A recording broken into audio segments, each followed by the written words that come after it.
Bismillahirrahmanirrahim. Assalamualaikum warahmatullahi wabarakatuh. Alhamdulillah. Alhamdulillahi rabbil alamin. Wassalatu wassalamu ala asrafil anbiya'i wal mursalin wa ala alihi wa sahbihi ajma'in. Amma ba'du. Terutama dan paling utama, marilah kita bersyukur kepada Allah Subhanahu wa Ta'ala atas segala nikmat yang Allah berikan kepada kita semua. Alhamdulillah, di musim pandemi wabah COVID-19 ini kita dalam keadaan sehat walafiat. Maka sepatutnya lah kita untuk selalu bersyukur kepada Allah dengan kalimat sederhana, ucapan yang selalu ada dalam lisan kita, yaitu kalimatun thayyibah, yakni alhamdulillahirabbil alamin. Mudah-mudahan dengan terus kita bersyukur kepada Allah, Allah akan berikan kenikmatan dan tambahan-tambahan nikmat yang tak terhingga nilainya. Selawat dan salam tak lupa marilah kita sanjungkan kepada baginda Nabi Muhammad Rasulullah sallallahu alaihi wasallam. Semoga dengan kita selalu bersalawat, Allahumma salli ala Muhammad wa ala ali Muhammad. Di akhirat kelak nanti kita akan mendapatkan syafaat dari beliau. Amin, amin ya rabbal alamin. Anak-anakku sekalian yang berbahagia, pada kesempatan kali ini izinkanlah Bapak memperkenalkan diri. Nama Bapak yaitu Ruli Safrijal. Alhamdulillah diberikan amanah untuk mengajar di SMP Muhammadiyah 50 sebagai guru mata pelajaran kemuhammadiyahan dan bahasa Arab. Anak-anakku peserta didik baru di SMP Muhammadiyah 50 Jakarta tahun pelajaran 2020-2021 yang ada di rumah, dan kepada orang tua wali murid yang sudah menitipkan anak didiknya di SMP Muhammadiyah 50, terima kasih untuk kepercayaan kami di sekolah SMP Muhammadiyah 50. Insya Allah kami akan memberikan transformasi ilmu yang berguna akhirnya nanti kepada putra atau putri Bapak Ibu sekalian. Anak-anakku peserta didik yang berbahagia, izinkanlah Bapak akan menyampaikan materi tentang kemuhammadiyahan. Namun tidak terlalu lama untuk Bapak sampaikan. Nanti kita akan juga belajar dalam pelajaran kemuhammadiyahan. Selanjutnya tentang Muhammadiyah atau ada nama kemuhammadiyahan. Di dalam pelajaran kemuhammadiyahan adalah salah satu kewajiban bagi para pelajar Muhammadiyah untuk mempelajari mata pelajaran khusus kemuhammadiyahan. Di Muhammadiyah maka dikenal dengan Ismuba, yaitu Al-Islam, Kemuhammadiyahan, Bahasa Arab, dan Al-Quran. Nanti Al-Islam terbagi lagi, ada tarikh, ada Al-Quran, hadis, ada akidah akhlak. Baiklah, Bapak akan menyampaikan tentang Muhammadiyah yang nantinya menjadi pelajaran kemuhammadiyahan. Secara mendasar tentu kalian tahu tentang siapa itu Muhammad. Muhammad adalah nabi terakhir umat Islam, khatamun nabiyyin.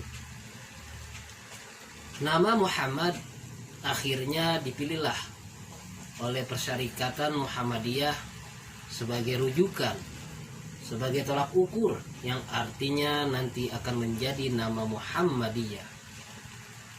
Nama Muhammadiyah ada dua kata yang menggabungkan antara Muhammad dan satu lagi adalah ya dan huruf ta marbutoh yang menjadi kalimat ya. Arti Muhammad adalah Nabi Muhammad SAW. Kemudian ya yang tadi Bapak sampaikan adalah kalau diartikan mempunyai makna pengikut.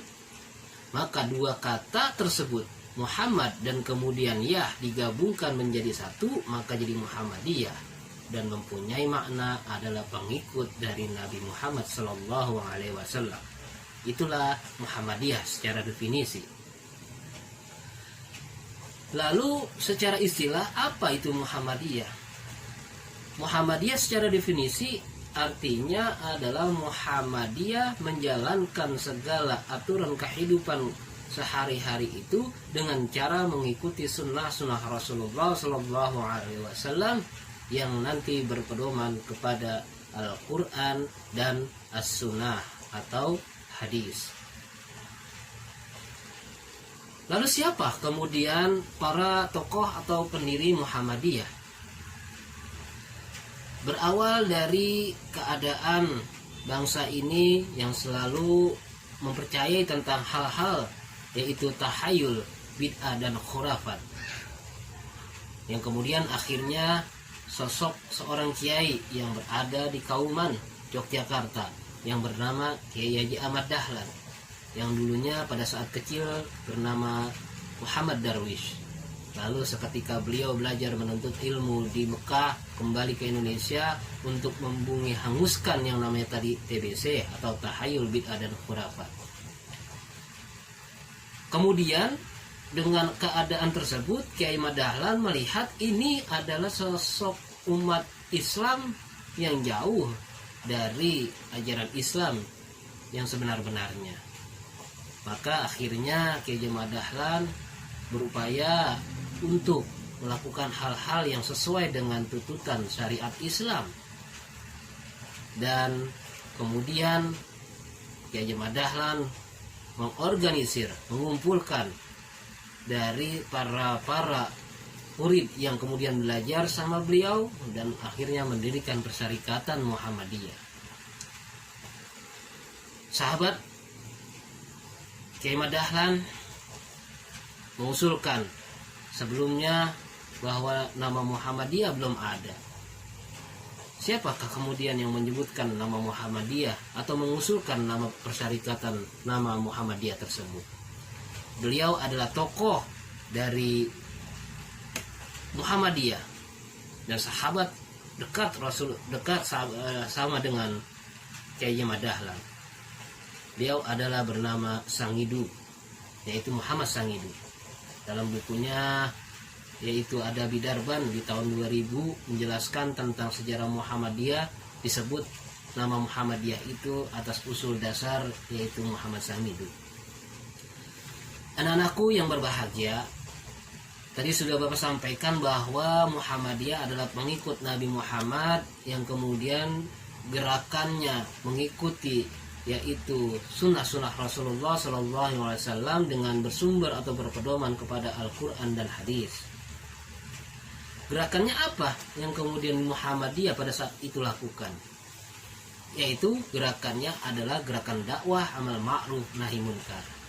Maka nanti selain daripada Al-Quran yang menyebutkan gegera ara'aital pada saat itu terjadinya lahirnya Muhammadiyah tentang surat Al-Ma'un, adalah surat yang lain itu ada di dalam surat Ali Imran ayat 104. Seketika semua berjalan dengan waktu, maka Kiai Ahmad Dahlan mendirikanlah Muhammadiyah dengan dasar tadi surat Al-Ma'un, agar kita selalu bersifat kepada orang-orang itu sosial. Sikap kita untuk melahirkan kebersamaan, jangan kemudian menghardik anak yatim, dan selalu berupaya menjadi manusia yang khairu ummah yang terbaik. Dan kemudian dalam surat Al-Imran tadi, kalau jika kalian bisa melihat surat Al-Imran ayat 104, silakan mungkin nanti dibuka Al-Qur'annya. A'udzubillahi minasyaitonirrajim. Bismillahirrahmanirrahim. Wal takum minkum ummati yad'una ilal khair wa ya'muruna bil ma'ruf wa yanhauna 'anil munkar wa ulaika humul muflihun. Jika diterjemahkan artinya secara bebas bahwa di situ diminta oleh Allah, dirikanlah di antara kamu atau buatlah, hendaklah di antara kamu itu membuat segolongan umat yang menyeru kepada apa yang diseru, yaitu amal ma'ruf nahi mungkar, sebuah kebajikan dan mencegah kepada kemunkaran. Dan kalimat yang sangat kemudian menjadi kekuatan Kiai dalam mendirikan Muhammadiyah adalah di ujung kalimat ayat itu di surat Al-Imran tadi, yaitu 104, wa ulaika humul muflihun. Karena bagi siapapun yang mengadakan segolongan umat atau kelompok atau persyarikatan atau perkumpulan yang mengajak tentang kebaikan dan mencegah kemungkaran, maka Allah janjikan, yaitu ulaika humul muflihun, maka merekalah akan menjadi orang-orang yang beruntung. Nah, anakku sekalian yang berbahagia, maka Muhammadiyah akhirnya berdiri tepat pada tanggal 8 Zulhijjah 1330 atau bertepatan dengan 18 November 1912. Jika kita hitung kalau sekarang 2020, maka keadaan atau eksistensinya Muhammadiyah sudah hampir 109 tahun lamanya. Anak-anakku sekalian yang berbahagia, pada saat ini Muhammadiyah berkembang sampai ke pelosok Indonesia dan sampai kemudian mungkin sampai luar negeri, sehingga dikenal dengan Muhammadiyah istimewa kalau di luar sana atau di luar Indonesia.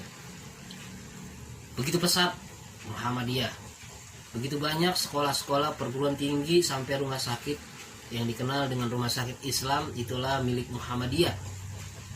Semua proses pendidikan, semua kesehatan yang kemudian memberikan asas manfaat kepada manusia, maka Muhammadiyah menerapkan amal ma'rufnya dengan cara demikian.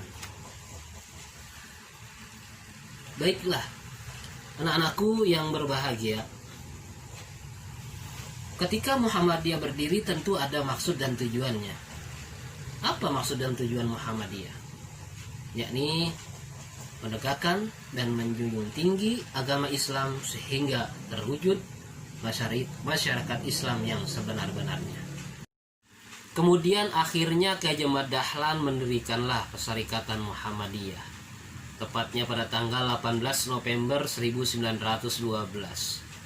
bertepatan dengan bulan Islam, yaitu pada tanggal 8 Zulhijjah 1330, di mana Kampung Kauman adalah sinar yang pertama kali berdirinya Muhammadiyah. Kampung Kauman, Yogyakarta, di sanalah berdirinya Persyarikatan Muhammadiyah. Anak-anakku sekalian yang berbahagia, Muhammadiyah yang sudah hampir 108 tahun berdirinya di negara Kesatuan Republik Indonesia ini, tentu mengetahui bagaimana seharusnya melakukan sesuatu untuk bangsa ini. Pendidikan, kesehatan, ekonomi, dan segala sesuatu yang bersifat sosial, Muhammadiyah selalu terdepan untuk bangsa ini. Dengan struktur yang begitu banyak, hampir 13 majelis dan 8 atau 9 lembaga yang ada membantu Muhammadiyah untuk menjalankan program kerjanya. Belum lagi ada organisasi otonom di dalam Muhammadiyah. Organisasi otonom itu adalah organisasi sayap-sayap dari Muhammadiyah, baik dari pemuda Muhammadiyah. Itu satu ortom yang baru Bapak sebutkan. Lalu yang kedua ada disebut sebagai ortom Naisyatul Aisyah. Ini khusus perempuan. Lalu yang ketiga ada organisasi Ikatan Mahasiswa Muhammadiyah. Dan ini ada di tingkatan kampus atau perguruan tinggi.